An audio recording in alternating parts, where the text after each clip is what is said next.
আসসালামু আলাইকুম। শুরু করছি দ্বিতীয় পর্ব, তোমাতেই আসক্ত। লেখিকা তানিসা সুলতানা আর পাঠিকায় আমি নিজে, হায়াত নূর। এক মুহূর্তেই বড় সড়ক একখানা ঘূর্ণিঝড় বয়ে গেল সুইজারল্যান্ডের জুরিন নামক শহরের এক কোণায় অবস্থিত আবরারের কুটিরে। এখানে উপস্থিত সকল মানব স্তব্ধ হয়ে বসে আছে, যেন আসমান ভেদ করে বজ্রপাত হয়ে পড়েছে তাদের মাথায়, বা প্রাণঘাতী ঘূর্ণিঝড় আক্রমণ করেছে তাদের। ইভানের কোল থেকে পড়ে গেল অ্যানি। একটু ব্যথা পেয়েছে সে, কি মাউ মাউ আওয়াজ তুলে এদিক সেদিক ছোটাছুটি করছে। সেদিকে মোটেও হুঁশ নেই কারোই। বিরক্তি আবরার কপাল কুঁচকে এক পলক অ্যানির পাশে তাকায়। বিড়ালটি কি বুঝলো তাতে চোখ রাঙানো হলো। সে গুটিসুটি পায়ে এইদিকে এসে আবরারের পায়ের কাছে শুয়ে পড়ে। সিয়াম নাকের পাটা ফুলিয়ে ফুসফুস করে সাপের মতো, যেন এই মুহূর্তে হামলে পড়বে আবরারের উপরে। ছোবল দিয়ে ধ্বংস করে দেবে এই মানবটিকে, ছিন্ন ভিন্ন করে ফেলবে দেহখানা। আবরার পরবর্তীতে ফোনে মনোযোগ দেয়। অফিসের কিছু ইম্পর্ট্যান্ট ডকুমেন্টস চেক করছে। আমান ফ্লোরে হাত পা ছড়িয়ে বসে পড়ে। কপাল চাপটাতে চাপটাতে আহাজারি করে বলে ওঠে, মানি না, আমি মানি না, কিছুতেই মানবো না, এটা হতে পারে না, কোনো মতেই না। আমার কলিজা জ্বলে যাচ্ছে, আমার হৃৎপিণ্ড পুড়ে যাচ্ছে। ওরে, তোরা আবরারের মুখে কচু ঢুকিয়ে দে। আহাদ আমানের পাশে বসে কাঁধে হাত রেখে বলে, স্যার প্লিজ উত্তেজিত হবেন না। আমান আহাদের আধখানা ঝাড়া মেরে ফেলে দেয়, চোখ পাকিয়ে বলে, রাবিশ, কথা বলবেন না। আমি মরে যাচ্ছি যন্ত্রণায়, আর শালা তুই বলিস উত্তেজিত হব না? শুধু উত্তেজিত কেন, আমি তার বড়টা হব। চুপসে যায় আহাত, কাচুমুচু করে বসে থাকে আমানের পাশে। এতক্ষণের মুখ খুললো আমান। গটগট করে এগিয়ে আবরারের পাশে বসে। তার হাত থেকে ফোনটা টেনে নিয়ে ঝাঁঝালো স্বরে বলে, কি বলছিস তুই এসব? কবে বিয়ে করলি? 6 বছর হলো একই সাথে আছি, কোনো কিছু তো দেখলাম না। কৈফিয়ত করার প্রয়োজন বোধ করলো না আবরার, বরং আমানের হাত থেকে ফোন নেওয়ার জন্য হাত বাড়ালো। ফোন দে, আগে জবাব দে, প্রয়োজন বোধ করছি না। হতাশ হয়ে ফোনখানা নিয়ে গেল সিয়াম। ফোনটা দিয়ে দিল আবরারকে। আবরার ফের মনোযোগী হয় ফোনে, যেন আশেপাশের কোনো কথাই তার কানে যাচ্ছে না। সিয়াম ছোট ছোট নয়নে তাকিয়ে থাকে। মিথ্যা কথা বলে না আবরার, তাহলে মেয়েটিকে বিয়ে করলো কবে? মুহূর্তেই চিন্তিত হয়ে পড়ে। আহাত ফোনের স্ক্রিনে সময় দেয় না। এই মুহূর্তে তাকে যেতে হবে, তাই ব্যস্ততা দেখিয়ে বলে, আমাকে যেতে হবে। আসিস? হ্যাঁ, কালকে আবরারের ক্লাস নিব, বিয়ের ভূত ছোটাবো ঘাট থেকে। এরপর আমানও বলে তারও যেতে হবে। একে একে সকলেই প্রস্থান করে। শুধু রয়ে যায় সিয়াম, সে আবরারের সাথেই থাকে। সকালেই যেতে ফোঁস করে শ্বাস টেনে আবরার ফোনখানা ফেলে দেয়, দাঁড়িয়ে পড়ে। প্রথমে দরজা আটকায়, তারপর খুলে ফেলে পরনের সাদা রঙের শার্টখানা। বুকের ভেতর গভীর ক্ষত, শার্টে বেশ সমস্যা করছিল। সিয়াম এখনো তাকিয়ে আছে আবরারের পানে। যতক্ষণ না গোটা ঘটনা না খুলে বলবে ততক্ষণ সে দৃষ্টি সরাবে না, এটা জানা আছে আবরারের। তাই কিচেনে ঢুকতে ঢুকতে বলে, মেবি 15 সাল ছিল, ওই মেয়েটার আম্মু মারা যায়, তখন দুলাভাই রেজিস্ট্রি পেপারে সাইন করিয়েছিল আমার কাছ থেকে। ব্যাস, সিয়ামের কপাল ভাঁজ পড়ে। মানে কি, সে অনেক অনেক অনেক আগের বিয়ে। আবরারের নিজ বক্তব্য শেষ করার রান্নায় প্রসেসিং শুরু করে দিয়েছে। ব্যস্ত ভঙ্গিমায় প্রথমে ফ্রিজ থেকে মাংস বের করলো, সেটা পানিতে ভিজিয়ে পেঁয়াজ কাটার প্রস্তুতি নিয়েছে। সিয়াম বড় বড় পা ফেলে কিচেনে ঢোকে এবং আবরারের পাশে বসে পড়ে। গালে হাত দিয়ে বলে, আই গেস মেয়েটিকে তোর পছন্দ না, তুই তাকে ডিভোর্স দিতে চাস। খচখচ আওয়াজ তুলে পেঁয়াজ কাটতে কাটতে আবরার জবাব দেয়, that's none of your business.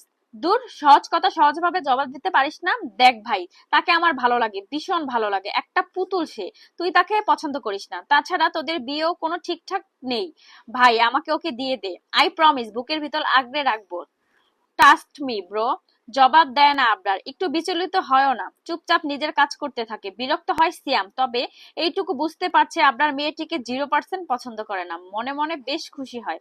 ভাই, তোর তখন লজ্জা লাগতো না এইটুকু মেয়েকে বিয়ে করতে? তুই কোনোভাবে বিয়েটা আটকাতে পারতিস। রীতিমতো শিশু নির্যাতন করছিস তুই। তোর নামে মামলা করব আমি, হাজতে পুরবো, জেলের ভাত খাওয়াবো। বেশ জোরে কথাগুলো বলেছে সিয়াম। অ্যানির খোঁজে নিচে নেমেছে আদ্রিতা, তাই সিয়ামের শেষের কথাগুলো শুনে ফেলেছে। মুহূর্তে বড় বড় পা ফেলে কিচেনে প্রবেশ করে খুশি হয়ে সিয়ামের পাশে দাঁড়িয়ে বলে, হ্যাঁ হ্যাঁ, চলুক, থানায় করে আসি মামলা। শুভ কাজে দেরি করতে নেই, আমি আছি আপনার পাশে। ওনাকে হাজতে রেখে এসে আবার বারবিকিউ পার্টি করব। আবরার ঘাড় বাঁকিয়ে তাকা আদ্রিতার পানে।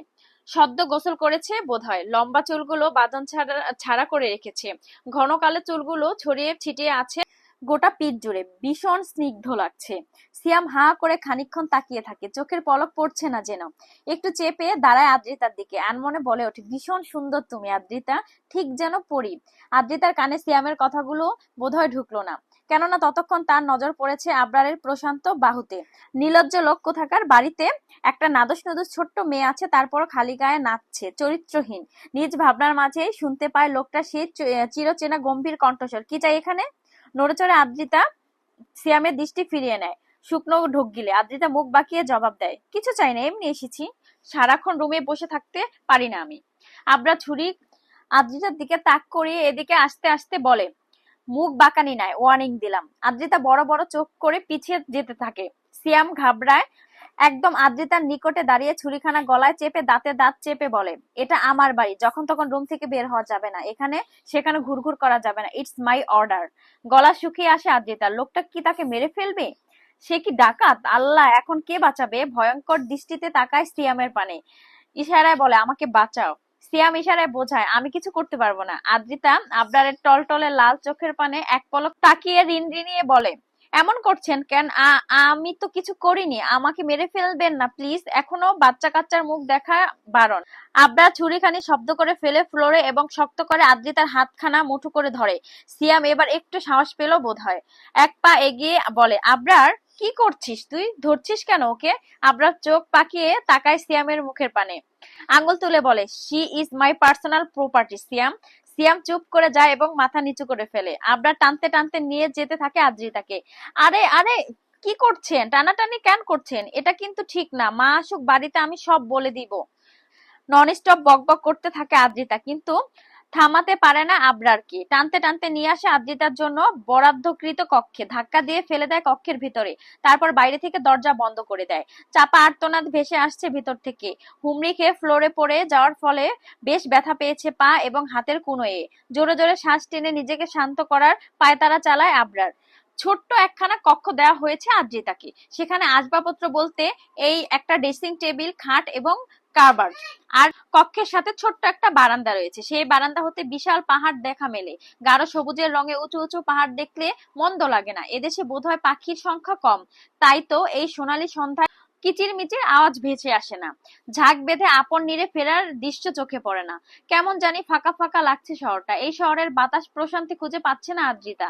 বাংলাদেশ থাকতে এতক্ষণে তিথি আপুর সাথে ঝগড়া করতে পারতো, তুহিন ভাইয়ের আইসক্রিম এনে দিত, বড় মা বকা দিতে দিতে অস্থির হয়ে উঠতো, রাগ করে আদ্রিতার মায়ের ফোনখানা নিয়ে ছাদে চলে যেত, বাবা নামক লোকটিকে কল করতো, দীর্ঘক্ষণ কথা বলে মন ভালো করতে পারতো। আদ্রিতার মনে পরে গত কয়েকদিন হলো বাবার সাথে কথা বলা হয় না। শীতের আমেজ পড়েছে, রাত বাড়ার সাথে সাথে বাড়ছে শীতের প্রতাপ। আদ্রিতা মনে করার চেষ্টা করছে বাংলাদেশের শীতের স ছিল না, মনে পড়ে মগজ গলে যাওয়ার মতো উত্তাপ বাংলাদেশে। আর এখন এখানে শীত মানা যায়? বারান্দায় যেন শীতটা একটু বেশি, সেই শীতের উপেক্ষা করে বসে আছে আদ্রিতা। কিছুতেই সরবে না এখান থেকে। গায়ে গরম কাপড় নেই, ওই তো সাদা রঙের লেডিস শার্ট এবং রেইনবোর মতো বিভিন্ন রঙের স্কার্ট। চুলগুলো এলোমেলো হতে ছড়িয়ে ছিটিয়ে আছে ফ্লোরে, সেদিকে একটু মনোযোগ নেই তার। মা খানিকক্ষণ আগে এসেছে বোধহয়। আদ্রিতাকে ইতিমধ্যে 2 বার ডেকেছে, সাড়া দেয়নি সে। তার প্রতিজ্ঞা করেছে সাড়া দিবেও না। একটু বেশি কষ্ট পেয়েছে কিনা এমনটাই কেন করছে।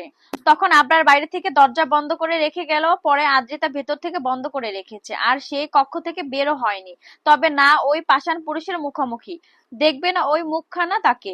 যতদিন থাকবে সুইজারল্যান্ড নামক দেশে ততদিন এই বারান্দায় কাটিয়ে দেবে। ব্যাস, চিন্তা ভাবনা করে সিদ্ধান্ত নেওয়া শেষ।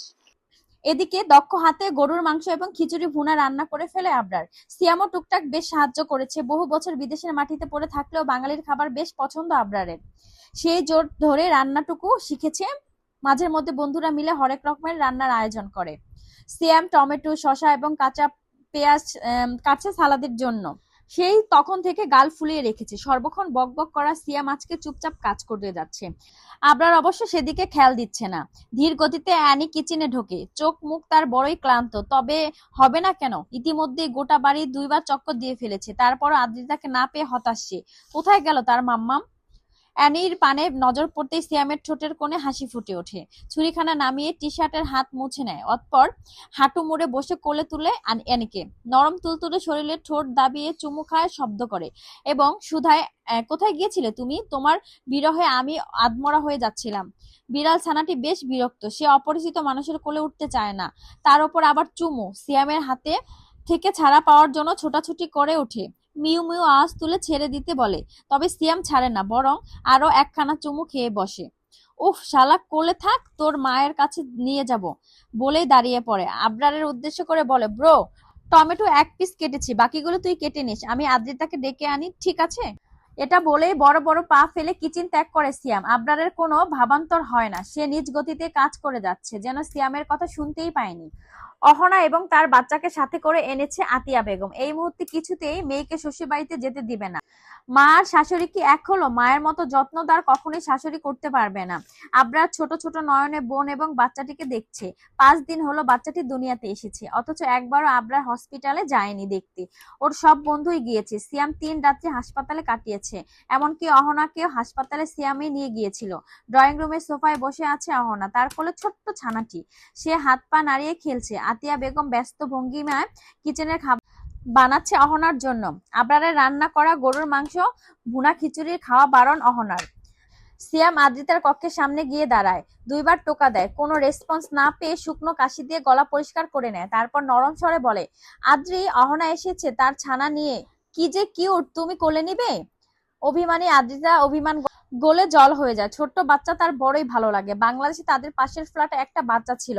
আদ্রি সদা গিয়ে সেই বাচ্চা বাড়িতে বসে থাকতো, বাবুটিকে কোলে নিত। এর জন্য কম বকা খেতে হয়নি তাকে। আর আজকে নিজ বাড়িতে একখানা ছানার অভিবাস হয়েছে, আর আদ্রিতা কিনা তাকে কোলে নিবে না? এটা হতে পারে না। বারান্দা থেকে উঠে এক দৌড়ে দরজার পাশে এসে দাঁড়ায়, শিওর হওয়ার জন্য বলে, মিথ্যে বলছে না তো? একদম না, সিয়াম কখনো মিথ্যা বলে না, সদা সর্বদা সত্য বলে। তাই তো আমাকে সবাই ভালোবেসে স্বতন্ত্রনাথ ভালু বলে ডাকে। আদ্রিতা দরজা খোলে, সিয়ামের পানে তাকিয়ে মুচকি হাসে। অ্যানি আদ্রিতাকে দেখতে পেয়ে মিউ মিউ আঁচ তুলে হাত এগিয়ে যায়, যেন 100 বছর পরে দেখতে পেয়েছে মায়ের। আদ্রিতা তাকে কোলে নেয়, মাথায় পরপর কয়েকটা চুমু খেয়ে এগিয়ে যায় ড্রয়িং রুমের পানে। সিয়াম মাথা চুলকে বিড়বিড় করে বলে, প্রেমে পড়েছে মন, প্রেমে পড়েছে, অচেনা এক মানুষ আমায় পাগল করেছে। অহনা এক পলক তাকায় আবরারের পানে। বড়ই আশা ছিল তার, আবরার এগিয়ে আসবে, বাবুকে কোলে নিবে, অহনাকে জিজ্ঞেস করবে কেমন আছিস, কিন্তু সেসব কিছুই হয়নি। পাষাণ আবরার বোন ভাগিনাকে এড়িয়ে নিজ কক্ষের পানে অগ্রসর হয়।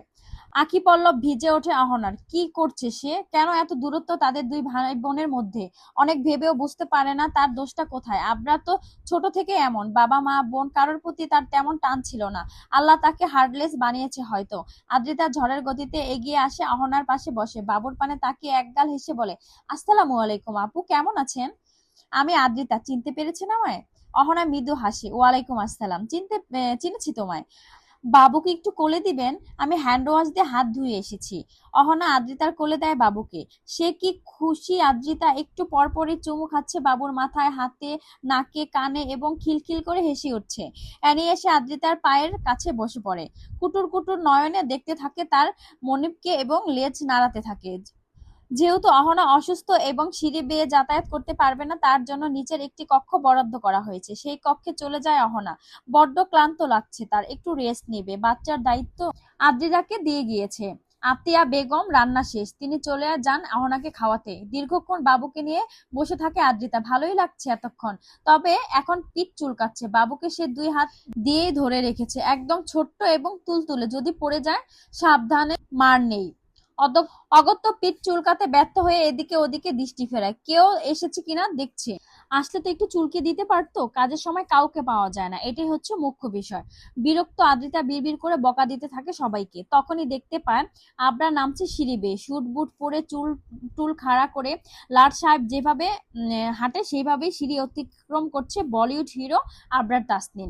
অবশ্য হিরোদের মতোই দেখতে তাকে, খালি ওই একটু ঠোঁট সামান্য। মনে মনে ভেঙচি কাটে আদ্রিতা, বিড়বিড় করে বলে ওঠে, শালা কোথাকার, ভাবখানা ধরে কি যেন রাজপুত্র কোনো রাজ্যের। ওরে গোলামের পুত, ইচ্ছে করে তোর লম্বা চুলগুলো কেটে কুচি কুচি করে দিয়ে ভাব ছোটাতে। আবরারকে বকতে বকতে একখানা কথা মাথায় আসে, এই শালাকে দিয়ে কাজটা করিয়ে নেওয়া যাক।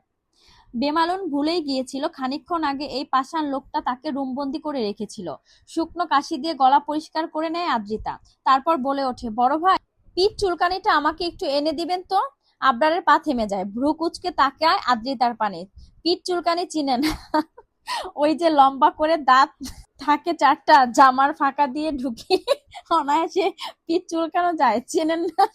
আবরার দাঁতে দাঁত চেপে ইডিয়েট শব্দটা আওড়িয়ে বড় বড় পা ফেলে বেরিয়ে যায় সদর দরজা দিয়ে। চিন্তিত হয় আদ্রিতা, অনেক হিসাব নিকাশ করে আবিষ্কার করে তো সুইজারল্যান্ডে পিচ চুলকানির নাম ইডিস। বাচ্চা কোলে নেওয়া যতটা ভালো লাগার ঠিক ততটাই কষ্টকর। দীর্ঘক্ষণ একই ভঙ্গিমায় বসে থাকতে হাত পা সহ কোমর ঝিনঝিন করে। আদ্রিতারও তেমন হয়েছে। এই মুহূর্তে মনে হয়েছে কোমরখানা ভেঙে গিয়েছে। বাবুটা কোলের মধ্যে অনায়াসে ঘুমাচ্ছে। পিঠ চুলকানোর অভাবে সরে গিয়েছে। সেই যে অহনা এবং আতিফা বেগম ঢুকেছে কক্ষে, আর বের হওয়ার নামই নিচ্ছে না। বিরক্ত আদ্রিতা বিড়বিড় করে বলে ওঠে, তোকে আমি কখনোই কোলে নিব না রে বাচ্চা। তোর মা, নানু আর মামা বড্ড পাষাণ, তারা কি আমাকে রোবট ভাবে? আশ্চর্য। তখনই সেখানে উপস্থিত হয় সিয়াম। সে মূলত ডিনার করতে নেমেছে। এভাবে আদ্রিতাকে একা বসে থাকতে দেখে যেন হাতে চাঁদ পেয়ে গেল। টি শার্টটা টেনে টেনে ঠিক করে এগিয়ে যায় আদ্রিতার পাশে। আদ্রিতা, কি করছো? এতক্ষণ হতাশায় ডুবে থাকা আদ্রিতার ঠোঁটের কোণে হাসি ফুটে ওঠে। সে একটু সরে সিয়ামকে বসার জায়গা দেয় এবং বলে, ভাই আপনি বসুন এখানে আমার পাশে। সিয়াম হাসি মুখে বসে পড়ে। ওকে একটু কোলে নেন ভাইয়া, আমার হাত পা কোমর ভেঙে যাচ্ছে। সরল সিয়াম আদ্রিতা থেকে নিয়ে নেয় বাবুকে। প্রথমবার নয়, এর আগেও হাসপাতালে গিয়ে কোলে নিয়েছিল কয়েকবার। তাই খুব একটা অসুবিধা হলো না। আদ্রিতা দাঁড়িয়ে পড়ে, হাত পা নেড়ে একটু ব্যায়াম করে নেয়। এরপর বলে, ওরে সিয়াম ভাই, আমি কোন কসাইয়ের আস্তানায় এসে পড়লাম? এখানকার কারোই মানবিকতা নেই। মানবিক শব্দটার মানেও বোধহয় বোঝে না তারা। সিয়াম নিজেও চেষ্টা করে মানবিকতা মানে কি। শব্দটা কেমন নতুন নতুন লাগছে তার কাছে। চতুর আদ্রিতা কপাল কুঁচকে কোমরে হাত দিয়ে সিয়ামের সামনে দাঁড়ায় এবং বলে, বাই দা ওয়ে, আপনি জানেন মানবিকতার মানে? শুকনো ঢোক গিলে সিয়াম অনবরত ঘাড় নেড়ে জানায় সে জানে না। দীর্ঘশ্বাস ফেলে আদ্রিতা। সিয়ামের পাশে বসে সিরিয়াস ভঙ্গিমায় বলে, আপনি খুব ভালো সিয়াম ভাই। লাজুক হাসি সিয়াম, লজ্জায় তার মুখখানা লাল হয়ে গেছে। আদ্রিতা তাকে ভালো বলল মানে গলে যাচ্ছে, পটে যাচ্ছে, সিয়ামকে পছন্দ করছে। উফ, তাড়াতাড়ি তাদের প্রেম হবে, তারপর বিয়ে। উফ, ভাবতেই পারছে না সিয়াম। লজ্জায় মাটিতে গড়াগড়ি খেতে ইচ্ছে করছে। এভাবে বলিস না আদ্রিতা, আমার লজ্জা লাগে। লজ্জা তো লাগবে, আপনি বড্ড সরল সহজ এবং বলদ। মানবিকতার মানে জানেন না? ছি ছি, লজ্জা পাওয়া উচিত আপনার। সুইসাইড করতেও পারেন। সিয়ামের হাসি মুখখানা মুহূর্তে কালো হয়ে যায়। কাঁদো কাঁদো নয়নে তাকিয়ে থাকে আদ্রিতার মুখপানে। আদ্রিতার গালে হাত দিয়ে মুচকি হেসে বলে, মানবিকতা জানে হচ্ছে আমার আশীর্বাদ। কি যে কিউট উনি! জানেন, কয়েকদিন আগে আমার হাতখানা ধরে নাম্বার লিখে দিয়েছে। কতটা মানবিক একবার চিন্তা করুন। সিয়াম চিন্তায় করে, হাত ধরে নাম্বার লিখে দেয় মানবিক হয়ে যায়? তাহলে তো আজকে থেকে সিয়াম মানবিক হওয়ার যুদ্ধ লেগে পড়বে। প্রতিটা মেয়ের হাতে তার ফোন নাম্বার লিখে দিয়ে আসবে। তারা নিশ্চিত বীরপুরুষ ভাববে সিয়ামকে। আশীর্বাদ কি আদ্রিতা? কে আবার? আমার ফিউচার বাচ্চার বাবা, বর্তমান বয়ফ্রেন্ড, আমার ক্রাশ, আমার হিরো, আমার সুপারস্টার, আমার কলিজার টুকরো, আমার ভালোবাসা, আমার ফুসফুস, আমার কিডনি, আমার নাড়িভুড়ি, আমার হৃদয়, আমার। বুঝেছি বুঝেছি বুঝেছি। আদ্রিতা মুচকি হেসে থেমে যায়। গাল ফুলিয়ে সিয়াম, মানে এই টুকখানি মেয়ে এখনো নাক টিপলে দুধ পড়বে, তার নাকি বয়ফ্রেন্ড আছে, আবার বিয়েও হয়েছে। কি একটা অবস্থা! এসব মেয়েদের জন্য সমাজটা উচ্ছন্ন চলে যাচ্ছে। দামড়া দামড়া ছেলেগুলো বিয়ের জন্য মেয়ে খুঁজে পাচ্ছে না। এদের একটা বিহিত করার দরকার। সিয়ামের ভাবনার মাঝে বাবুটা উচ্চস্বরে কেঁদে ওঠে। সিয়াম আদ্রিতাকে কোলে তুলে দেয় এবং অহনার কক্ষের দিকে পা বাড়ায়। অসহায় সিয়াম মুখ গোমড়া করে বসে থাকে। ক্লাবের ড্রিঙ্কসের গ্লাস হাতে বসে আছে আবরার। একটা চুমুকও দেয়নি এখন পর্যন্ত। সিয়াম অনবরত চুমুক দিয়ে যাচ্ছে। ইভান মেয়েদের দিকে তাকিয়ে আছে ড্যাব ড্যাব করে। আবরারের ভয়ে এখান থেকে সরতেও পারছে না। আমান গভীর মনোযোগ দিয়ে কিছু একটা ভাবছে, আর আহাদ একটু পরপরই হাই তুলছে। মারাত্মক ঘুম পাচ্ছে তার। এখানে আসার মোটো ইচ্ছা ছিল না, শুধু ওরা এসেছে বলে এসেছি। দীর্ঘক্ষণ নীরবতা পালন করে সিয়াম বলে ওঠে, ভাই জীবনটা বাপ্পারাজের মতো হয়ে গিয়েছে। যেই দিকে তাকাই তারই বিয়ে হয়ে যায়। ইভান বলে, বার আদ্রিতার দিকে তাকিয়েছিলি আর সে আগে থেকে ম্যারিড ছিল তো? শুধু ম্যারিড বয়ফ্রেন্ড আছে তার, আশীর্বাদ না, সে নাকি আবার সুপারস্টার। আহাদের ঘুম ছুটে যায়। ইভান মনোযোগ দেয় সিয়ামের পানে, আর আমার চেয়ার থেকে পড়েই যাচ্ছিল প্রায়। কি বলিস মামা? সিয়াম দীর্ঘশ্বাস ফেলে এবং তখনকার ঘটনা ওদের বলে। এবার আবরার ড্রিঙ্কের গ্লাসে চুমু দেয়। এক চুমুকে গোটা গ্লাস ফিনিশ করে। ইভান গালে হাত দিয়ে বলে, ঘটনা তো বুঝলাম না। আবরার বলল সে তার বউ, সে বলছে তার বয়ফ্রেন্ড আছে। 2 2 4 না হয়ে 8 কেন হয়ে গেল? বুঝতে পারছি না কিছু। সিয়াম বলে, ঘটনা হচ্ছে আবরার আর আদ্রিতার বিয়েটা অ্যাকচুয়ালি হয়নি। ওরা হাতে থাকা গ্লাসটা শক্ত করে মুঠো ধরে। আবরার মুহূর্তেই কাচের গ্লাস ভেঙে গুটিয়ে যায়। কিছু সংখ্যক কাঁচ ঢুকে পড়ে আবরারের হাতে। গল গল করে রক্ত ঝরতে থাকে। চিন্তিত সিয়াম এক পলকে আবরারের দিকে তাকাচ্ছে তো আরেক পলকে গোটা ক্লাবটাকে পর্যবেক্ষণ করছে। এই তো স্টেজে 10-12টা মেয়ে নাচছে, কিছু ছেলেও তাদের সাথে যোগ দিয়েছে, কিছু মেয়েরা ড্রিঙ্কস করছে। বাই এনি চান্স আবরার কি এটা দেখে গ্লাস ভাঙলো, নাকি তার শক্তি দেখালো, নাকি আদ্রিতার বয়ফ্রেন্ডের কথা শুনে এমনটা করলো? কোনটা হতে পারে? ইভান অতি দ্রুত নিজ পকেট থেকে রুমাল বের করে আবরারের হাতে চেপে ধরে আরমান ভ্রুকুচকে তাকিয়ে আছে। এই মুহূর্তে আবরারের হাজারখানা প্রশ্ন করলেও কোনো জবাব মিলবে না। ঢের জানা আছে ওদের, তাই অহেতুক প্রশ্ন করে এনার্জি লস করবে না। আহাত আবার হাই তুলে, তার ঘুমের রেশ আবারও চলে এসেছে। এই মুহূর্তে একখানা বালিশ আর খাট নিমিষেই ঘুমের দেশে পাড়ি জমাতে পারতো। সিয়াম গালে হাত রেখে আবরারের পানে ঝুঁকে এবং সরল কণ্ঠে শুধায়, আর ইউ জেলাস আবরার? আজই তার বয়ফ্রেন্ড আছে শুনে হট হয়ে গেছিস? আহাত পুনরায় হাই তুলে বলে, আরে দূর, আশেপাশে এত মেয়ে অথচ ওকে পাত্তা দিচ্ছে না, তাই ওর অ্যাটেনশন পেতে এমন করলো। ইভান একখানা গ্লাস তুলে নেয়, নিজেও ভাঙা ট্রাই করতে করতে বলে, ভাই পাচ্ছি না কেন, ভাঙে না তো। সিয়াম গাট্টা মারে ইভানের কপালে এবং বলে, বেটা, পারফরমেন্স না করা অবধি ভাঙবে না রে পাগলা। আমান বলে, আমাদের আবরার তাসনিন শত শতবার বেড পারফরমেন্স ভালো হয়েছে নাকি? আমার তো মনে পড়ে না। সিয়াম মুখ বাঁকিয়ে বলে, ওসব গোপন কার্যকলাপ তোকে দেখিয়ে করবে, ইডিয়েট। আমান কিছু বলতে যাবে তার আগে আবরার দাঁড়িয়ে পড়ে এবং কাউকে কিছু বলার সুযোগ দিল না। গটগট পায়ে বেরিয়ে যায় ক্লাব হতে। সিয়াম দৌড় দেয় আবরারের পেছনে। হতাশ নয়নে ইভান, আমান এবং আহাত তাকিয়ে থাকে। রাত আনুমানিক 2টা বাজে। আদ্রিতার প্রচন্ড খিদে পেয়েছে। রাত 2-3 বার খাওয়ার স্বভাব তার। এই যেমন সন্ধ্যা একটু পরেই আবার 10টা নাগাদ খাওয়া লাগে, আবার 2-3টার দিকে একবার। আবৃতার মতে জীবন মানেই খেতে হবে, খেতে হবে মানে জীবন। সর্বক্ষণ খেতে থাকা আর গোলুমোলু হও, খাওয়া ছাড়া এই জীবনে আর কিছু নেই। আবৃতার সাথে অ্যানিও খেতে উঠে পড়েছে, বোধহয় তারও খিদে পেয়েছে। গোটা বাড়িটা অন্ধকারে ঢেকে আছে, যেন বিদ্যুৎ বিচ্ছিন্ন হয়ে গিয়েছে। সুইজারল্যান্ডও বিদ্যুৎ চলে যায় না, দেশটাকে যতটা উন্নত ভেবেছিলাম ততটা নয়। বাংলাদেশের কিছু কিছু স্বভাব এই দেশেও পেয়েছে। হতাশ আবৃতা অতি সাবধানে বিছানা থেকে নামে, পা নাড়িয়ে নাড়িয়ে জুতা খুঁজে এবং পেয়েও যায়। বালিশের পাশে ফোন রেখেছে, বেমালুম সে কথা ভুলেই গেছে আদ্রিতা। ওই তো ডিনার করে আতিয়া বেগমের ফোন থেকে ফোন নিয়েছে বাবার সাথে কথা বলবে বলে, কিন্তু কল করেছিল আসিফ আদনানকে। বিদেশি নাম্বার থেকে কল করায় আসিফ আদনান বোধহয় জানতে পারেনি কে কল দিয়েছে, তাই রিসিভ করলো না। একটু খানি মন খারাপ হয়েছিল আদ্রিতার। পর মুহূর্তেই তার মোটা মাথায় খানা বুদ্ধি ঢুকে। টেক্সট করে, আমি আদ্রিতা, বিদেশে চলে এসেছি, ফ্রি হয়ে কল করিয়েন। অ্যানিকে কোলে নিয়ে কানার কানার মতো হাত ছড়িয়ে ছাড়িয়ে রুম থেকে বের হয়ে যায়। ঘুটঘুটে অন্ধকার নিজের অস্তিত্বটা টের পাওয়া দেয়। এবার আদ্রিতা কিচেন অবধি যাবে কিভাবে? অ্যানিও বোধহয় ভয় পাচ্ছে, তাই উচ্চস্বরে মাও মাও আওয়াজ তুলতে থাকে।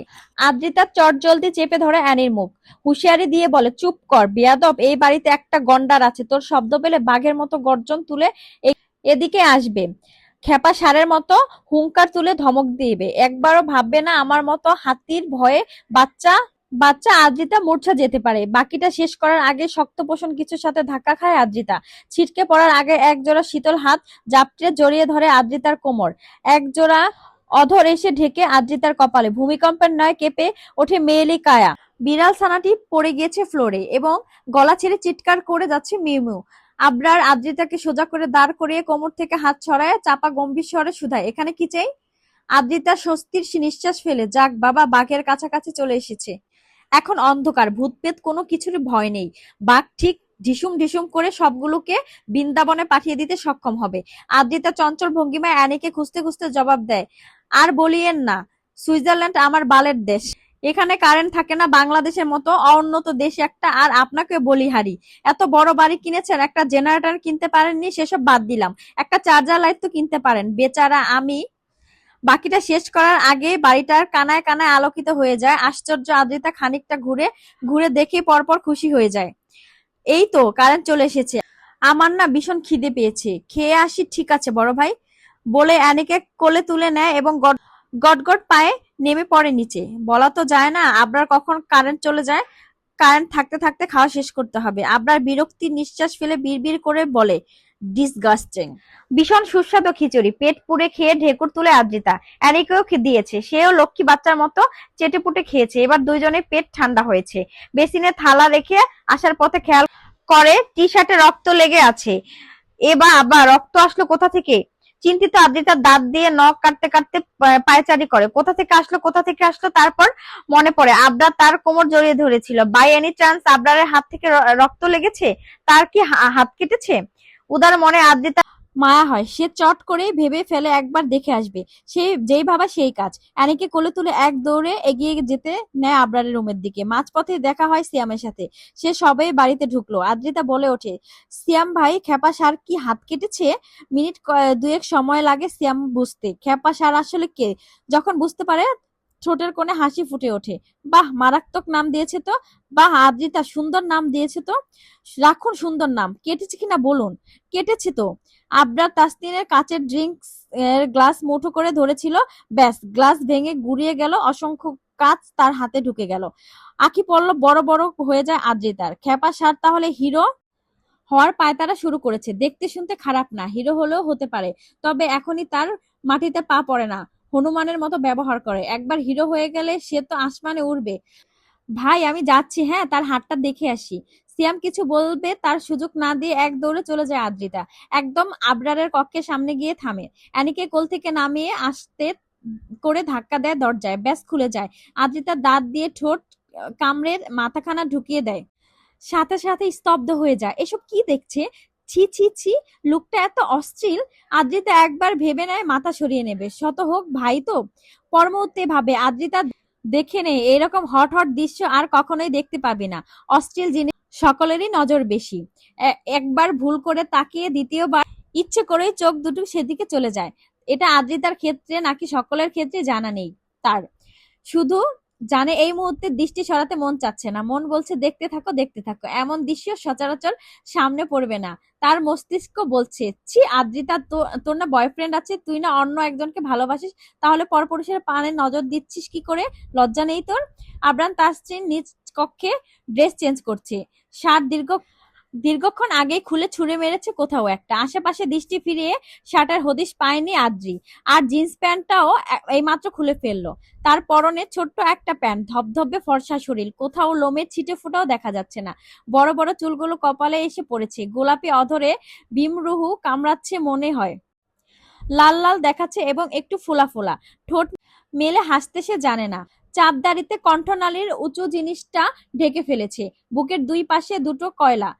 তারপর তার একটু নিচে নাভিকুণ্ডল। ওয়ান টাইম একখানা ব্যান্ডেজ লাগানো পেটের বাঁ পাশে। গোটা গায়ে এবং পিঠে অনেক অনেক ছোট ছোট ছিদ্র, ক্ষত। যেন 1971 সালের যুদ্ধে তিনি অংশগ্রহণ করেছিলেন, যখন বুলেটের আঘাত কিংবা ছড়ি লাঠির মাইর পড়েছিল সর্বাঙ্গে। আদ্রিতা ফ্যাল ফ্যাল নয়নে তাকিয়ে আছে অনেকক্ষণ। অতঃপর বিড়বিড় করে বলে, একটা মানুষের আদর করে হাতি ডাকি, তাই বলে তাকে হাতির মতোই দেখতে হবে, হতে হবে? এটার কোনো মানে হয়? নির্লজ্জ আদ্রিতা নিজের দৃষ্টি টেনে হিঁচড়ে সরিয়ে নেয় আবরারের পান থেকে। মাথাখানা বের করে আনে দরজার হাতল থেকে। সোজা হয়ে দাঁড়িয়ে শরীরে জড়িয়ে রাখা ওড়নাখানা মাথায় পেঁচিয়ে ভদ্রসভ্য মেয়ে হয়ে নেয়। অতঃপর মনে পড়ে অ্যানির কথা। তখন সে অ্যানিকে নামিয়ে দিয়েছিল। দুষ্টটা আবার কক্ষে ঢুকে পড়লো না তো? চিন্তিত আদ্রিতা পুনরায় অ্যানির খোঁজে কক্ষে উকি দেয় স্তব্ধ হয়ে। তখনই নজর পড়ে ফ্লোরে। লুচু বিড়াল আরাম করে শুয়ে আবরারকে চেঞ্জ করতে দেখছে। হতাশ আদ্রিতা দীর্ঘশ্বাস ফেলে বিড়বিড় করে বলে, না নিজে মানুষ হতে পারলাম, আর না তোকে মানুষ করতে পারলাম। আমার মতো চরিত্র গুণ কোথা থেকে পেলি রে সোনা? অ্যানির পা টেনে তাকে সরিয়ে দিতে চায়। বিরক্তি হয় বিড়ালটি। কেমন হয়ে তাকায় আদ্রিতার পানে। হাত পা নাড়িয়ে ছোটাছুটি করে বোঝায় সে দেখবে। আদ্রিতা বোধহয় বুঝলো না, তাই কোলে নিতে চায়। চালাক অ্যানি মালিকের হাতে খামচি কেটে ঢুকে পড়ে কক্ষে। আদ্রিতা ভেঙচি কাটে বিড়বিড় করে বলে, তোকে সব আমাকে এতদিন নির্লজ্জ বেহায়া তকমা লাগিয়ে অউন্নত দেশে সুইজারল্যান্ড থেকে জুতা পিটা করে তাড়াবে। আতিয়া হাতির বাচ্চা ছেলে, আবরার হাতি ওরফে গোলামের পুত, দেখে নিস তুই। আদ্রিতা বেমালুন ভুলে গিয়েছিল সে আসলে কেন এসেছিল এই কক্ষের পানে। চলে যাওয়ার জন্য পা বাড়াতে মনে পড়ে। তারপর মনে পড়ে অ্যানিকে রেখে চলে গেলে বাঘ মামা বিড়াল মেরে দেবে। শুকনো ঢোক গিলে আদ্রিতা এবং পরপরই দরজায় টোকা দেয়। আসসালামু আলাইকুম বড় ভাইয়া, ভালো আছেন? আমি একটুখানি আপনার কক্ষে ঢুকতে চাচ্ছি, অনুমতি পেলে? কৃপা করিয়া ঢুকবার অনুমতি পেশ করুন বাঘ মামা। থুক্কু জাহাপনা, ভেতর থেকে গম্ভীর স্বরে জবাব দিয়ে আসে। এতক্ষণ উকিব ঝুঁকি মারার সময় পারমিশন নিয়েছিলেন? চুরি করতে গিয়ে চোর ধরা পড়লে যেমন পরিস্থিতি হয়, আদ্রিতার অবস্থাও ঠিক তেমন হয়েছে। উজ্জ্বল মুখখানা পাংশুটে হয়ে গিয়েছে। লোকটা তো এইদিকে তাকায়নি, তাহলে কিভাবে বুঝলো? বার কয়েক শুকনো ঢোক গিলে একবার ভাববে সে দৌড়ে চলে যাবে, পরপরই মনে মনে নিজেকে নির্দোষ প্রমাণ করার শখ জাগে। অদজ্ঞা ইনোসেন্ট ফেস করে হুড়মুড়িয়ে ঢুকে পড়ে কক্ষের ভেতর। কপালে ভাঁজ ফেলে আঁখি পল্লব ছোট ছোট করে নিরপরাধের সুরে জবাব দেয়, আমি তো এসেছিলাম আপনার হাত দেখতে, আপনার ফুলো ফুলো বডি দেখতে নয়, আর উকি দিয়ে হাতই দেখছিলাম, অন্য কিছু নয়। আমার চোখ খুবই ভালো, আপনি যে নেংটু প্যান্ট পরেছেন সেটা একদমই দেখিনি। আদ্রিতার ভাষণ শুনতে শুনতে কাবার্ডের পানে এগোয় আবরার। শান্ত ভঙ্গিমায় কাবার্ড খুলে কালো রঙের টি শার্ট বের করে এবং পরপরই গায়ে জড়িয়ে নেয়। বিরক্ত হয় আদ্রিতা। আর একটু থাকতো খালি গায়ে, ফুলো ফুলো মার্শাল ভাঁজ ভাঁজ বুক দেখতে দারুণ লাগে তার। শাহরুখ খানের বডি দেখতে দেখে একবার ক্রাশ খেয়েছে এবং শক্ত না নরম ছুঁয়ে দেখা স্বাদ পোষণ হয় হৃদয়ে। অ্যানি আবরারের পেছন পেছন ঘুরছে। সে যেদিক যেদিক যাচ্ছে সেও সেদিক যাচ্ছে। মনে মনে তারও ইচ্ছে জেগেছে আবরারের কোলে ওঠার, ছুঁয়ে দেওয়ার। নিজের লালন পালন করা বাচ্চাটির মনোভাব বুঝতে 2 সেকেন্ডও সময় লাগেনি আদ্রিতার। সে বাঁকা হেসে আওড়ায়, ওরে আমার অ্যানি, একটু লজ্জাশরম বাঁচিয়ে রাখ সোনা, মায়ের মতো হোস না। নিজের কথা শেষ করার সামনে তাকাতেই দেখতেই পায় তার ঠিক নাক বরাবর আবরার দাঁড়িয়ে আছে, বুকে হাত গুজে। আদ্রিতা মাথা উঁচু করে এক পলকে তাকায় আবরারের পানে, পরপরই ক্যাবলা হাসি দিয়ে বলে, এখন তাহলে যাই ভাইয়া, অনেক রাত হলো, ঘুমাবো। ডিস্টেন্স মেইনটেইন করে চলবে আমার কাছে, ফার্দার আমার সামনে আসবে না, তোমাকে আমার পছন্দ না। আবরারকে কথা শেষ করতে না দিয়ে আদ্রিতা বলে ওঠে, আপনাকেও আমার পছন্দ না, আপনার সামনে আসার ইচ্ছেও নেই, জাস্ট মানবতার খাতিরে এসেছিলাম, এরপর থেকে আর যেখানে সেখানে মানবতা দেখাতে আসবো না, এসব আজাইরা ঢং। মুখ বাঁকিয়ে মুহূর্তে প্রস্থান করে আদ্রিতা। অ্যানি কি বুঝলো কে জানে, সেও সুরসুর করে মালিকের পেছনে চলে যায়। আবরারের ঠোঁটের কোণে এক চিলতে হাসির দেখা মিলল বোধ হয়, এবং পরপরই সেটা মিলিয়ে গেল। আতিয়া বেগম ছেলের সাথে ভালো মতো 2 দণ্ড কথা বলতে পারেনি এখন পর্যন্ত। এই তো সকালে ঘুম থেকে উঠে ছেলের জন্য কফি করে এনেছে, কিন্তু কক্ষে প্রবেশ করে দেখে ছেলে নাই, গোটা বাড়িতে কোথাও নেই। মানে সে চলে গিয়েছে। হতাশ আতিয়া বেগম মন খারাপ করে কিচেনে ঢুকে রান্না করতে। অহনা এবং তার বাচ্চা সোফায় বসে আছে। মা মেয়ের এই অসাধারণ দৃশ্য দেখা যাচ্ছে। অসুস্থ মা ঠিক করে বসতে পারছে না, তবুও বাচ্চাকে কোলে নিয়ে হাসি মুখে এটা ওটা বলছে, আর অবু শিশু কাঁদছে। আদ্রিতা খানিকক্ষণ তাকিয়ে তাকিয়ে দেখে তার জীবনে অনেক না পাওয়া রয়েছে, মন খারাপের অনেকগুলো কারণ আছে, কিন্তু কখনোই তার মন খারাপ হয় না, কখনো কান্না পায় না। 13 বছর বয়সে মা মারা গিয়েছে। মাকে কবরে শুয়ে রেখে আসার 3 ঘন্টা বাদে বাবার দ্বিতীয় বিয়ের কথা শোনে আদ্রিতা। জানতে পারে তার বাবা সিঙ্গাপুর আরেকটা বিয়ে করেছে। হয়তো সেই খবর জানতে পেরে মা পরগমন করেছে। না হলে ভালো মানুষ কখনো হঠাৎ করে মরে যায় না। মাহারা আদ্রিতার দায়িত্ব নেওয়ার মতো কেউ ছিল না, তাই সেদিন আদ্রিতার বাবা জোর করে তার দায়িত্ব তুলে দিয়েছে আতিয়া বেগমের কাঁধে। কিসের একটা পেপারে সাইন করিয়ে সারা জীবনের জন্য আতিয়া বেগমের সাথে বেঁধে দেওয়া হয়েছিল আদ্রিতাকে। বলা বাহুল্য, আতিয়া বেগম কখনোই দায়িত্ব হেলাফেলা করেনি, মায়ের মতো আগলে রেখেছে তাকে। চাওয়া পাওয়া সবটা পূরণ করেছে এবং এখনো করছে। প্রতি মাসে বাবা নির্দিষ্ট অ্যামাউন্টে টাকা পাঠায় আদ্রিতার অ্যাকাউন্টে, কিন্তু আতিয়া বেগম সেই টাকা খরচ করতে দেয় না। আদ্রিতা একটা ব্যাপার ভেবে দেখে, তার মা সব দায়িত্ব পালন করলেও তাকে বিয়ে দিচ্ছে না কেন? এই তো 21 বছর হয়ে গিয়েছে তার, কয়েকদিন পরে 22 হবে, বুড়ো হয়ে যাচ্ছে, অথচ মা বিয়ের কথা ভাবছে না। আদ্রিতা কপালে ভাঁজ ফেলে এগিয়ে যায়, অহনার পাশে বসিয়ে চিল্লাইয়ে বলে ওঠে, মা তুমি আমার বিয়ে দিচ্ছ না কেন? আমার যে বিয়ের বয়স হয়ে গেছে তুমি ভুলে গিয়েছো? তখনই আবরার আর সিয়াম বাড়িতে ঢুকলো এবং তারা সম্পূর্ণ কথা শুনেছে আদ্রিতার। অহনা আদ্রিতার কোলে তুলে দেয় বাচ্চাকে, একটু আরাম করে বসে ওঠে। সদ্য সিজার হয়েছে, দীর্ঘক্ষণ বাচ্চা কোলে রাখলে পেরেশান হয়ে ওঠে। আদ্রিতার বাচ্চাকে কোলে নিল ঠিকই, তবে মনে মনে বিড়বিড় করে বলে, কয় বছরের জন্য যে আমার কোলে তুলে দিল আল্লাহই জানে। ইদানিং অ্যানি ভীষণ জেলাস ফিল করে। এই যে আদ্রিতা কোলে ছোট্ট বাচ্চা যাকে এই মুহূর্তে টপ টপ চুমু খাচ্ছে, সেটা দেখে তার হিংসে হচ্ছে, মনে হচ্ছে তাকে গুরুত্ব কম দিচ্ছে। অসহায় অ্যানি বসে পড়ে আদ্রিতার পায়ের কাছে, কুটুর কুটুর নয়নে তাকিয়ে থাকে, অপেক্ষা করে কখন এই বাচ্চাকে নামাবে তার মালিক কোল থেকে। আতিয়া বেগম একটার পর একটা বাটি এনে রাখছে টেবিলে। একটু আগে যে আদ্রিতা মস্ত বড় একখানা কথা বলেছে, বেমালুম ভুলেই গিয়েছে বোধহয় তিনি। কোনো জবাব দিল না, প্রতিক্রিয়া করলো না। কেন কেন কেন? আবরা শান্ত নয়নে তাকিয়ে আছে আদ্রিতার পানে। সিয়াম একবার আদ্রিতাকে দেখছে তো আরেকবার আবরারকে। অতঃপর কিছু একটা চিন্তা করে একগাল হাসে। বাঁ হাতে চুলগুলো পেছনে টেনে টি শার্টখানা টেনে টুনে ঠিক করে নেয়। পকেট থেকে ফোন বের করে তার স্ক্রিনে নিজের চেহারাটা একবার দেখে নেয়। আদ্রিতা, তোমার জন্য একটা ছেলে দেখেছি। বলতে বলতে এগিয়ে যায়, একদম আদ্রিতার পাশে গিয়ে বসে পড়ে। অহনা ছোট ছোট নয়নে সিয়ামের পানে তাকিয়ে বলে, তোকে কে দায়িত্ব দিচ্ছে আদ্রিতার জন্য ছেলে খোঁজার? বা অহনা, তুই সারা জীবন বলদি থেকে যাবি। আমিও বাঙালি, আদ্রিতাও বাংলাদেশি, তো আমার একটা দায়িত্ব রয়েছে না? আদ্রিতা, বলো, দায়িত্ব রয়েছে না? আদ্রিতা খুশি হয়ে কিছু বলতে যাবে, তার আগে আতিয়া বেগম বলে ওঠে, আমি কখনো আদ্রিতার বিয়ে দিব না। সিয়ামের হাসি মুখটা চুপসে যায়, সে সাথে আদ্রিতারও। তাকে বিয়ে দেওয়া হবে না মানে সারা জীবন সিঙ্গেল কাটাতে হবে? গভীর রাতে বরের সাথে মেলামেশা হবে না? বাচ্চার মা হওয়া হবে না? এটা মানা যায়? আদ্রিতা মানতে পারবে? কখনোই না। একটা বরের জন্য হলেও বিয়ে করতে হবে। আচমকা আদ্রিতা চিৎকার করে দাঁড়িয়ে পড়ে, চিল্লায়ে বলে, মা, আমার বিয়ে করতেই হবে। একটা জীবন জামাইয়ের আদর ছাড়া কাটাতে পারবো না। চারজন সদস্য বড় বড় নয়নে তাকায় আদ্রিতার পানে। আবরার চোয়াল শক্ত করে ফেলে, ইচ্ছে করছে ঠাঁটি একটা থাপ্পড় বসিয়ে দেবে, বেয়াদব একটা। আতিয়া আর আহনা হেসে ফেললো। সিয়াম আফসোস সুরে বলে, তোমার মতো করে বলতে পারি না বলে আজও আমি সিঙ্গেল। লজ্জা পায় আদ্রিতা। এত জোরে বলা উচিত হয়নি, এতগুলো বড় বড় মানুষ। ছি আদ্রিতা, ছি। তুই তো দেখছি সত্যি সত্যি চরিত্রহীন হয়ে যাচ্ছিস। চরিত্রের চ নেই তোর। কাচুমাচু হয়ে বসে পড়ে। আতিয়া প্লেট খাবার পরিবেশন করতে করতে বলে, আমার দুটো সন্তান, তাদের কাছে আমার কোনো মূল্য নেই। বছরের পর বছর চলে গিয়েছে, তারা কখনোই আমার খোঁজ নেয়নি। হ্যাঁ, প্রতি মাসে মোটা অঙ্কের কিছু টাকা পাঠিয়েছে। দীর্ঘদিন জন্ডিসে ভুগেছি, বাড়ির প্রতিটা সদস্য বদনাম দিয়েছে আমি বুড়ো বয়সে প্রেগনেন্ট হয়েছি। আমার ছেলে মেয়ে পাশে থাকলে এমন বদনাম দেওয়ার কারোই হতো না। আমি বেঁচে থাকার অবলম্বন আদ্রিতা। এই মেয়েটিকে বুকে জড়িয়ে বেঁচে আছি আমি। আমার সুখ দুঃখ এই একটা মানুষের পাশেই পাই। তাকে বিয়ে দিয়ে পরের ঘরে পাঠালে যে আমি একদম নিঃস্ব হয়ে যাব, একাকিত্বে মরে যাব। বলতে বলতে আখিতে অশ্রু জমে আতিয়া বেগমের। আবেগে ভেসে যায় আদ্রিতাও, তার কান্নাও কান্না পায় নিজের দুঃখের কথা মনে করে। চিরন্তন সত্য কথা হচ্ছে, আদ্রিতার ও আতিয়া বেগম ছাড়া আর কেউ নেই। এই মানুষটি না থাকলে আদ্রিতাও একাকিত্বে মরে যেত। অহনার হাতের উল্টো পিঠে চোখ পানি মুছে নেয়।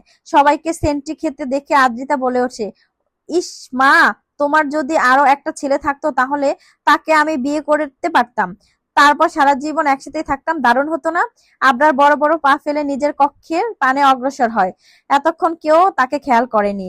আতিয়া বেগম পায়েসের বাটি হাতে নিয়ে এক দৌড়ে এসে দাঁড়ায় আবরারের সামনে এবং বলে, শুভ জন্মদিন বাবা। তোর বাকিটুকু শেষ করতে পারে না আতিয়া বেগম। আবরারের তাকে পাশ কাটিয়ে চলে যায়। আতিয়া বেগম ধপ করে বসে পড়ে ফ্লোরে। আজ তার ছেলের জন্মদিন, তাই তো সকাল সকাল ঘুম থেকে উঠে ছেলের পছন্দের সবকিছু একা হাতে রান্না করেছে। ভেবেছিল আজকের দিনটা আবরারের তার সাথে ভালো করে কথা বলবে, পায়েস খাবে, কিন্তু তার কিছুই হলো না। খুব বেশি ভুল করেছিল সে কি? মস্ত বড় অপরাধী। সিয়াম হতাশ হয়, অহনাও কেঁদে ফেলে। আদ্রিতা চোয়াল শক্ত করে ফেলে, একরাশ রাগ জন্মায় আবরারের উপরে। ইচ্ছে করছে বড় বড় চুলগুলো টেনে ছিঁড়ে দিতে। সেই সকালে কারোই আর নাস্তা করা হলো না। আতিয়া বেগম নিজ কক্ষে দরজা আটকে কাঁদছে। অহনা তৈরি হতে গিয়েছে, আজকে তাকে হসপিটালে যেতে হবে চেক আপ করাতে। অহনার স্বামী হিমেল এবং শাশুড়ি এসে বসে আছে, তারাই নিয়ে যাবে ডাক্তারের কাছে। বাবু এখন হিমেলের কোলে। আদ্রিতা অ্যানিকে কোলে নিয়ে একটু বাইরে বের হয়। আজকেই প্রথমবার বাইরে বের হলো আদ্রিতা। কাউকে বলে আসেনি, সাথে এনেছে আতিয়া বেগমের ফোনখানা। আসিফ আদনান রিপ্লাই করেছে মেসেজের এবং বলেছে আজকে কল দিবে। এখানকার মেয়েগুলো বেশ সুন্দর, জিন্স টপ শার্ট যে ড্রেসই পরুক না কেন তাদের বেশ সুন্দর লাগে। আদ্রিতা রাস্তার এক কোণা দিয়ে হাঁটছে এবং রাস্তা দিয়ে যত মানুষ যাচ্ছে তাদের পর্যবেক্ষণ করছে। সরু রাস্তার দুই পাশে রয়েছে ছোট ছোট বাড়ি। বাংলাদেশের ঢাকার শহরের মতো উঁচু উঁচু বিল্ডিং দেখা যাচ্ছে। অতিরিক্ত যানবাহন নেই, তবে রিক্সা, অটো, টোটো, টেম্পু, ঠেলাগাড়ি কিছুই নেই। শুধু একটু পরপর লাল, সাদা, কালো রঙের 4 চাকার গাড়ি দেখা যাচ্ছে। খুব বেশি জোরে ড্রাইভ করছে না, বরং রয়েছে ধীরে সুস্থে হাঁটতে হাঁটতে কত দূর চলে এসেছে জানা নেই আদ্রিতার। তবে পা ব্যথা করছে। কোল থেকে অ্যানিকে নামিয়ে রাস্তার পাশে বসে পড়ে। তখনই ফোন বেজে ওঠে। স্ক্রিনে আসিফ আদনানের নাম্বারটা ভেসে উঠেছে। আদ্রিতার ঠোঁটের কোণে হাসি ফুটে ওঠে। তাড়াহুড়া করে রিসিভ করে। হ্যাঁ, আমি আদ্রিতা। ওপাশ থেকে হাসির শব্দ ভেসে আসে। হ্যাঁ, চিনতে পেরেছি, কল করেছি। কেমন আছো? ভালো আছি, আপনি? আমিও ভালো আছি। সুইজারল্যান্ডের কোথায় আছো? জুরিন শহর মেবি। সেখানে আমার নানু বাড়ি। বছরে একবার যাওয়া হয় আমার। কতদিন থাকবে তুমি? 2-3 মাস মনে হয়। সঠিক জানি না তো। ঠিক আছে, আমি আসছি এই মাসের মধ্যেই। জুরিন নদী দেখেছো? এখানে আমাকে ঘুরতে নিয়ে যাওয়ার মতো কেউ নেই। কিছুই দেখতে পারিনি। আচ্ছা, আমি এসে ঘুরতে নিয়ে যাব। আদ্রিতা খুশি আর দেখে কে, মনটা নেচে ওঠে পেখম তুলে। কিছু বলার জন্য হাঁক করে তখনই ভেসে আসে এক গম্ভীর কণ্ঠস্বর। এই নিয়ে 3বার ওই কণ্ঠ শুনলো আদ্রিতা। এখানে কি করছো? চমকে পিছনে তাকায় আদ্রিতা। কালো রঙের এক গাড়ি থেমে আছে ঠিক তার পেছনে। গাড়ির কাঁচ নামানো। সেই কাঁচের মধ্যে দেখা যাচ্ছে আবরার তাসনিনের গম্ভীর মুখশ্রী। হাত ফসকে ফোনখানা পড়ে যায় আদ্রিতার। অ্যানি পরিচিত মুখ দেখে এক দৌড়ে গাড়ির নিকট চলে যায়। মিমু আজ তুলে ডোর খোলার ইঙ্গিত দেয়, কিন্তু পাষাণ আবরার খোলে না ডোর। আদ্রিতা মাথা নিচু করে ফেলে। কোলের মধ্যে পড়ে থাকা ফোনখানা তুলে কানে ধরে। ছোট্ট স্বরে বলে, আমার ভাইয়া এসেছে, রাখছি, পরে কল করব। পরপরই কান থেকে ফোন নামিয়ে দাঁড়িয়ে পড়ে। আবরারের কপালে ভাঁজ পড়ে। ভাই এসেছে, ভাই? আবরার তার ভাই হয়? আদ্রিতা দাঁড়িয়ে পড়ে। 2 পা এগিয়ে এসে অ্যানিকে কোলে তুলে নেয় এবং মাথা নিচু করে বলে, ঘুরতে এসেছিলাম, যাচ্ছি বাসায়, বলে হাঁটতে শুরু করে। আবরার গাড়ি থেকে নেমে বড় বড় কদমে আদ্রিতার সামনে এসে দাঁড়ায়। প্রথমে হাত থেকে ফোনটা টেনে নিয়ে ছুঁড়ে মারে দূর অজানায়। ফোনখানা কোথায় গিয়ে পড়েছে হদিশ নেই। আদ্রিতা বড় বড় নয়নে তাকায় আবরারের পানে। এটা কি করলেন আপনি? মায়ের ফোন ফেললেন কেন? কৈফিয়ত দেওয়ার মতো মানুষ আবরার নয়। তাই কোনো কৈফিয়ত না দিয়ে আদ্রিতার বাঁ হাতখানা মুঠোয় পুড়ে নেয় এবং টানতে টানতে নিয়ে আসে গাড়ির নিকটে। আদ্রিতা সমান তালে বকবক করতে থাকে, কি করছেন আপনি? আমাকে জোর করছেন কেন? ভালোভাবে বললে আমি গাড়িতে বসবো। হাত ছাড়ুন, টানাটানি দরকার নাই তো। তবে সেসবের কথা শোনার মতো নয় আবরার। গাড়ির দরজার কাছে এনে অ্যানির হাত ছেড়ে দেয়। পরপরই নিজে বসে পড়ে ড্রাইভিং সিটে এবং আদ্রিতাকে টেনে নিয়ে নিজের কোলে বসিয়ে দেয়। আশ্চর্য, আদ্রিতা কয়েক সেকেন্ড সময় লেগে যায় কোথায় বসে আছে বুঝতে। পরপরই অনুভব করে তার পিঠের উপরে দিয়ে একটা দড়ি চলে গেছে, মানে গাড়ির সিট বেল্ট বেঁধে দেয় আবরার। আদ্রিতা সহ। এটা কি করছেন? এভাবে কি করে যাব? আমাকে পাশে বসিয়ে দেন, নিচু স্বরে বলে আদ্রিতা। অ্যানি পড়ে আছে পাশের সিটে। এই গাড়িতে উঠতে পেরেই খুশি। আদ্রিতার সাথে কি হচ্ছে সেদিকে খেয়াল নেই। আবরার যেন শুনছে না আদ্রিতার কথা। তবে আদ্রিতা চুপ থাকতে পারছে না। এভাবে বসা যায় না। ছি ছি, অস্বস্তি জেঁকে ধরেছে। লজ্জায় গাল দুটো লাল টকটকে রং ধারণ করেছে। চোখের সামনে আবরারের প্রশস্ত বুক ছাড়া আর কিছুই দেখা যাচ্ছে না। নাকে ভেসে আসছে জেন্টস পারফিউমের কড়া ঘ্রাণ। গলা শুকিয়ে কাটকাট হয়ে গিয়েছে। ইতিমধ্যে হাত পায়ের মৃদু কম্পন অনুভব করছে। আদ্রিতা পুনরায় বলে, ভাইয়া আমাকে। বাকিটুকু শেষ করার আগে আবরার চাপা স্বরে বলে ওঠে, আম ইওর হাজব্যান্ড। কি বলছেন এসব? অলক্ষণে কথা নিয়ে মজা করবেন না প্লিজ, ভয়ার্ত স্বরে বলে আদ্রিতা। জবাব দেয় না আবরার। তাকায়ও না আদ্রিতার পানে, বরং খুবই মনোযোগ সহকারে ড্রাইভ করতে থাকে। আদ্রিতা বড় বড় নয়নে তাকিয়ে আছে আবরারের মুখপানে। খুবই কাছাকাছি রয়েছে মুখখানা। যতটা কাছাকাছি থাকলে একে অপরের নিঃশ্বাসের শব্দ শোনা যায়, ঠিক ততটা কাছাকাছি। এই মুহূর্তে আদ্রিতা আবিষ্কার করলো লোকটার থুতনির কাটা দাগ রয়েছে। দাড়ির জন্য দাগটা দেখা যাচ্ছে না। আর বাঁ চোখের পাশে একটা ছোট তিল রয়েছে, একদম ছোট, কাছাকাছি ছাড়া নজরে পড়বে না। তারপর লোকটার বুকের ভেতর হতে ঢিপ ঢিপ আওয়াজ আসছে। হার্টবিট দ্রুত চলছে বোধহয়। আদ্রিতার ব্যাপারখানা শিওর হওয়ার জন্য নিজের বাঁ হাতখানা চেপে ধরে আবরারের বুকের বাঁ পাশে। মাথাখানা এগিয়ে কান খাড়া করে। না, ঠিকই শুনেছে, ঢিপ ঢিপ করছে। তখনই আবরার বলে ওঠে, মেয়ে মানুষ কোলে বসে থাকলে শুধু হার্টবিট নয়, আরো অনেক কিছুই ফাস্ট চলে। ভূমিকম্পের ন্যায় শোনালো আবরারের কথাখানা। সাইক্লোন যেমন হঠাৎ করে এসে কাঁপিয়ে দেয় প্রকৃতি, ঠিক তেমনি আবরারের কথাখানা কাঁপিয়ে দেয় আবৃতার সমস্ত সত্তা। অন্যরকম শোনালো লোকটার কণ্ঠ। ডার্ক রোমান্টিক মুভির হিরো যখন নায়িকার সাথে রোমাঞ্চ করার মত্ত থাকে, তখনই দুই একখানা কথা বলে স্লো ভয়েজে, ঠিক তেমন শোনালো। লোকটার বইয়ের কপালে শনি রবি সোম সব রয়েছে। দেখা গেল সর্বক্ষণ বউকে কোলে নিয়ে ভুলভাল বার্তা বলে গেল, বা এমনও হতে পারে বক্ষ কক্ষে 4-5 দিন কাটিয়ে দিল। ওহ মাই গড! শুকনো ঢোক গিলল আদ্রিতা। আঁখি পল্লব বন্ধ করে নিজেকে স্বাভাবিক করার প্রচেষ্টা চালায়। অ্যানি পাশের সিটে গা এলিয়ে দিয়েছে এবং কুটু নয়নে আবরারকে আদ্রিতাকে দেখছে। পলক ফেলছে না চোখের, আবার কিছু বলছেও না। ঠিক আদ্রিতা এবং আবরার মুভি করছে আর অ্যানি সেই দিক দেখছে। একটু নড়েচড়ে ওঠে আদ্রিতা, আবরারের কাঁধে হাত দিয়ে একটু ভালো করে বসার চেষ্টা করে। তখনই আবরার বলে ফেলে, উফ, ডোন্ট ডিস্টার্ব। কপালে ভাঁজ পড়ে আদ্রিতার। কখন সে ডিস্টার্ব করলো? উল্টে সে তো আদ্রিতাকে ডিস্টার্ব করছে। হাতে ভেজা ভেজা কিছু অনুভব করতে আদ্রিতা নজর দেয় আবরারের গলায়। ঘেমে গিয়েছে লোকটা, কিন্তু কেন? ওয়েদার তো ঠান্ডা, শীতের পোশাক পরার মতো ওয়েদার, তাহলে এই হাতি ঘামছে কেন? আশ্চর্য। হঠাৎ গাড়ি থেমে যায়, আদ্রিতার হুঁশ ফেরে। এতক্ষণ আবরারের অনুভব করতে এতই ব্যস্ত ছিল যে কখন পথ ফুরিয়ে গিয়েছে খেয়াল করেনি। আবরার চোখ বন্ধ করে আদ্রিতার কোমরে হাত দেয়, গভীরভাবে ছুঁয়ে দেয় কোমরের ভাঁজ। পুনরায় কেঁপে ওঠে আদ্রিতা, নিজের হাতখানা রাখে আবরারের হাতের ওপর এবং বল প্রয়োগ করে ছাড়ানোর চেষ্টা করে।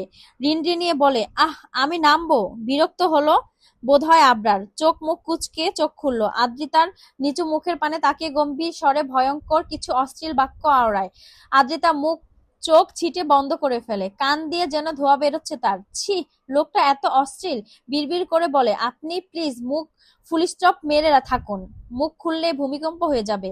আবরার বোধহয় শুনতে পেল না আদ্রিতার কথা, তাই তো চাপা স্বরে বলে ওঠে, ভূমিকম্প এখনো হয়নি। আসিফ আদনান নামটা আর একবার শুনলে ভূমিকম্প হবে তোমার ছোট্ট দেহখানায়।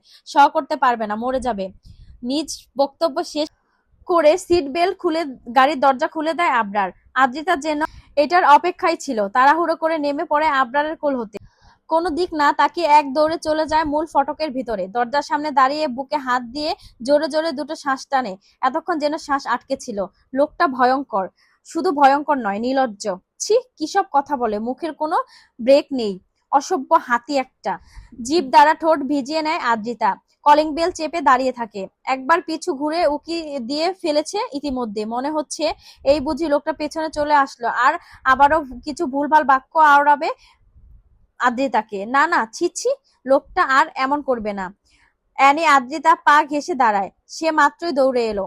মিনিট দুয়েক পর সিয়াম দরজা খুলে দেয়। আদ্রিতাকে দেখে একগাল হেসে কুকু করে ডাকে, মানুষ নাম তার, দেখতে হাতির বাচ্চা। সে আর কেউ নয়, আমাদের আবরার চাচা। আতিয়া বেগম উচ্চস্বরে হেসে ফেলে আদ্রিতার কবিতা শুনে। আমান লাজুক হেসে আদ্রিতার পাশে বসে পড়ে। আহা, তাকে ভালো বলেছে মানে? আদ্রিতা তাকে ভালো লাগে। অহনার বাবুর নাম রাখা হয়েছে আহির। নামটা রেখেছে অহনার স্বামী হিমেল। এই মুহূর্তে বাবুকে কোলে নিয়ে তিনি বসে আছে ড্রয়িং রুমের এক কোনায়। ছেলের থেকে চোখ ফেরাচ্ছে না। আদ্রিতা অ্যানিকে কোলে নিয়ে দাঁড়িয়ে আছে হিমেলের পাশে। ও মূলত গভীর দৃষ্টিতে পর্যবেক্ষণ করছে হিমেলকে। আদ্রিতা জেনেছে হিমেল সুইজারল্যান্ডেই থাকতো, এখানে তার পরিবার। অবশ্য তার জন্ম হয়েছে বাংলাদেশের রংপুর জেলায়। বাবা চাকরির খোঁজে পাড়ি জমিয়েছিলেন এই অদ্ভুত কান্ট্রিতে, তারপর ছেলে এবং বউকে নিয়ে এসেছে। অহনা কেন এই লোকটিকে বিয়ে করলো? হাজার হাজার মাইল দূরত্বে। আগে কখনোই কেউ কাউকে দেখেনি, তারপরও এই লোকটার জন্য ঘর ছেড়েছিল। একা একাই পাড়ি দিয়েছে সুইজারল্যান্ড। একবারও কি তার ভয় করেনি যদি লোকটা ভালো না হতো, যদি অহনাকে মেরে দিত? একবার সময় করে অহনাকে জিজ্ঞেস করবে, জানতে চাইবে তাদের প্রেমের কাহিনী। আরে আদ্রিতা, এখানে দাঁড়িয়ে আছো কেন? এসো এসো, কেক সাজাবে। আমান কথা বলতে বলতে আদ্রিতার ডান হাতখানা মুঠোর পুড়ে নেয়। আদ্রিতার বক্তব্য না শুনেই তাড়াহুড়ো করে টেনে নিয়ে যেতে থাকে তাকে। কেক ডেকোরেশন করছে সিয়াম, তাকে বলে বলে দিচ্ছে আহাদ। ইভান ভিডিও করতে ব্যস্ত, বরাবরই ভিডিও ভালো করে ইভান। আমান ভাই, হাত ছাড়ুন, খানিকটা শক্ত গলায় বলে আদ্রিতা। কথাখানা আমানের কর্ণকুহুরে প্রবেশ করার সঙ্গে সঙ্গে হাত ছেড়ে দেয়। অনুশোচনা বোধ ফুটে ওঠে মুখশ্রীতে। মজা করে, ঠিক আছে, কিন্তু সে মানে আদ্রিতা তার বন্ধুর বউ। সরি আদ্রিতা, কিছু মনে করো না, আমি তোমাকে বোনের চোখে দেখি। ইটস ওকে ভাইয়া, আমি কিছু মনে করিনি, চলুন। আমানকে এড়িয়ে এক প্রকার দৌড়ে সিয়ামের পাশে গিয়ে দাঁড়ায় আদ্রিতা। অ্যানিকে কোল থেকে নামিয়ে দেয়। বেশি মানুষ একদমই পছন্দ নয় অ্যানির, তাই আদ্রিতাকে থেকে ছাড়া পাওয়ার পরে দৌড়ে এদিক সেদিকে যায় না, ঘাপটি মেরে বসে থাকে মালিকের পায়ের কাছে। কে কে নাম লেখা নিয়ে বাধ্যে বিপত্তি। সিয়াম লিখছে এটা সেটা একদম ভালো হয়নি, হ্যান্ড রাইটিং ভালো নয় তার, গোটা কেকে সৌন্দর্য নষ্ট করে দিয়েছে নামখানা। সকলেই বিরক্ত সিয়ামের প্রতি। আহাত চোখ পাকিয়ে তাকায়, বাল লিখছিস শালা, লেখা তুল, আমি লিখমু। ইভান ক্যামেরা ফেলে দিয়ে জাপটে জড়িয়ে ধরে আহাদের পা, কাঁদো কাঁদো স্বরে বলে, মাফ কইরা দে ভাই, তুই লিখিস না, তোর হাতের লেখা জঘন্যতম, আলট্রা প্রো ম্যাক্স। কিটকিটি হেসে ওঠি সিয়াম। আহাদ দাঁতে দাঁত চেপে লাথি মারে ইভানকে, ছিটকে ক্যামেরার কাছে গিয়ে পড়েছে। আমান বলে, নামটা আদ্রিতা লিখুক, শুনেছি সুন্দরী মেয়েদের হাতের লেখা সুন্দর হয়। খুশিতে গদগদ করে আদ্রিতা, মুহূর্তেই সিয়ামের হাত থেকে নিয়ে নেয় লেখার যন্ত্র এবং ফটফট করে লিখে ফেলে, শুভ জন্মদিন আবরার তাসনিম। ইচ্ছে ছিল হাতির বাচ্চা লেখার, কিন্তু আতিয়া বেগম সামনে দাঁড়িয়ে আছে বিধায় লিখতে পারে না। সবাই আদ্রিতার লেখা বেশ প্রশংসা করে। সমস্ত ডেকোরেশন শেষ হওয়ার পর মুহূর্তে আবির্ভাব ঘটে আবরার তাসনিনের। গভীর মুখশ্রী তার, যেন হাসলে জরিমানা হবে যাবে। আতিয়া বেগম কাচুমুচু করে দাঁড়ায়, নিজের মুখ লুকাতে ব্যস্ত যেন। এই বুঝি আবরার সবকিছু তছনছ করে দিবে, উচ্চ স্বরে চিল্লিয়ে বলে উঠবে, এসব কে করেছে, আমার পছন্দ নয় জানো না তোমরা। তখন কি হবে? আতিয়া বুঝি দোষী? আবরার ভাবছে তার মা এত কিছুর আয়োজন করেছে, এখানে মেয়ের জামাই রয়েছে। আবরার যদি সকলের সামনে আতিয়াকে দুটো কথা শোনায় দেয়, তখন কি সহ করতে পারবে তিনি? তার এসব ভাবনার মাঝে শুনতে পায় সকলের উচ্চ স্বরে বলা, happy birthday to you, happy birthday dear Abrar স্লোগানটি। শুকনো ঢোক গিলল আতিয়া, ভয়ঙ্ক দৃষ্টিতে তাকায় ছেলের মুখপানে। আবরার চরম বিরক্ত, কপাল কুঁচকে ধীর গতিতে এগিয়ে যায়।